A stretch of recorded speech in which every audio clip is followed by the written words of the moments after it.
Hi all. Welcome to our first day of remote instruction. It's Monday, March 23rd, 2020, and I have pulled myself together since the last time you saw me on video. Um, I'm back in the guest room. I have one of my teaching assistants with me. Let me get him just a moment.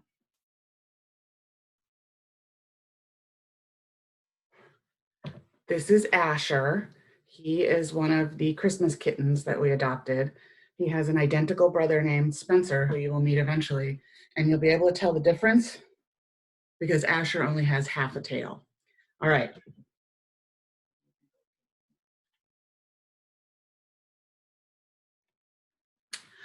Okay. I hope all of you are settling into the new normal. Um, I am posting this video as well as a detailed set of lecture notes for you. Got my notes, my own notes here. These are materials for you to read and review on your own time. We won't be meeting in person, of course, and we won't even be meeting synchronously via video for the rest of the semester. So it will take us a little while to get used to this new system, but I think we can do it. I'm just here right now to give you a little bit of a guide to the lecture notes. The overarching theme of this set of notes is the relationship between economic inequality and food, in particular, food insecurity. This is a follow-up to our last class meeting. Remember? It was like 2 weeks ago,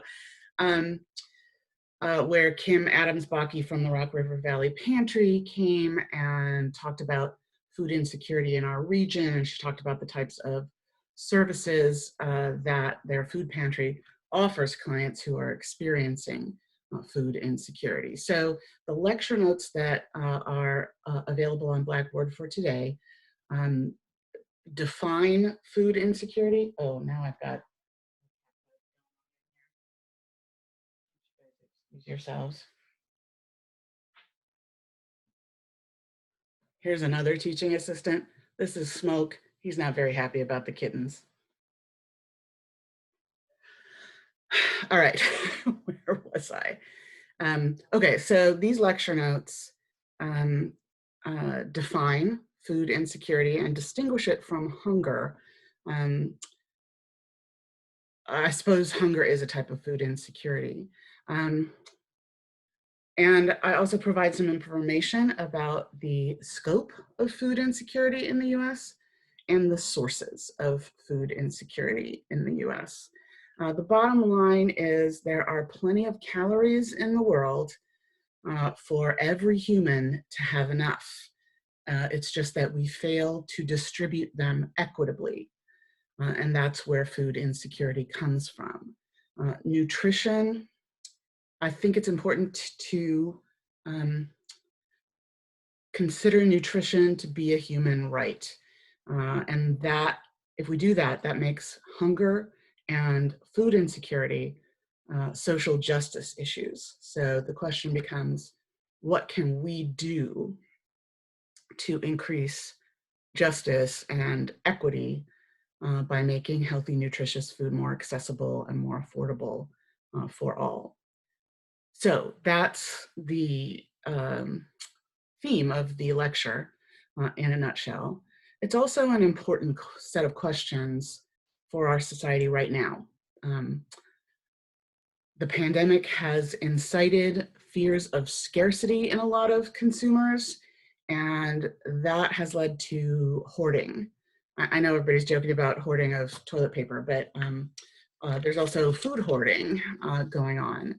And that means that food resources are even more inequitably distributed right now than they usually are. Plus, with many people suddenly out of work or displaced from homes, their ability to afford food becomes even more tenuous. We cannot explain away the kind of food security we're going to be experiencing during this pandemic as just a matter of bad luck or bad timing. It's an issue of justice and human and civil rights that we have to address as a society. Okay, let me now move on to talk a little bit about the assignment that's due on Wednesday. Just do what you can do with what you have, okay? If you did a restaurant observation before we went into social isolation, great, use that data.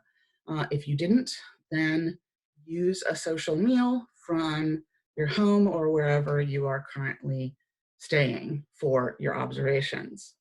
Um, if you're alone right now, and I know some of you are, then just try and resurrect a memory of the last social meal before you, the last social meal you had before you went into lockdown, and write some notes on that and analyze those notes.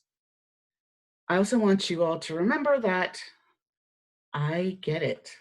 I get that we are in the eye of a shitstorm of global proportions right now, and that we are all just trying to muddle through school when most of us have much bigger priorities in our lives. So just put something on paper, turn it in, and I will grade things with a sense of proportion, I promise you, okay? So if you're worried about things like grades, let me take that worry off of you right now. Um, I'm also sort of toying with the idea of doing something that's synchronous for people who want to have some FaceTime. So I'm considering doing an open video chat office hour every week. It would provide the opportunity for a little reciprocal interaction for those who can fit it into their schedule, but I know not everybody's going to be able to fit it into their schedule. So let me know what you think about that when you check in via email, okay? Um, that's it for today. Stay home and stay healthy, Huskies. I'll talk to you again on Wednesday.